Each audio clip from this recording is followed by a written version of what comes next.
Ngiye kuvuga ku bantu bashyira igitutu ku basore n'abakobwa ngo ntibararongora, ngo abandi ngo ntibararongorwa.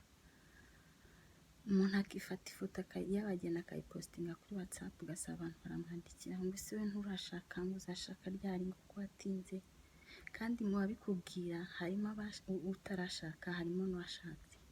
Reka tuvuge ku muntu washatse. Ese uzamuha inkwano? Ese umukobwa we uzamuha amafaranga yo kugura amajyambere? Ese ko wabikoze ntiwabiteguye?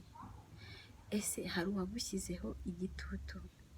None wowe utarashaka, wowe urabura iki kushyira igitutu ku bandi wowe utakishyizeho?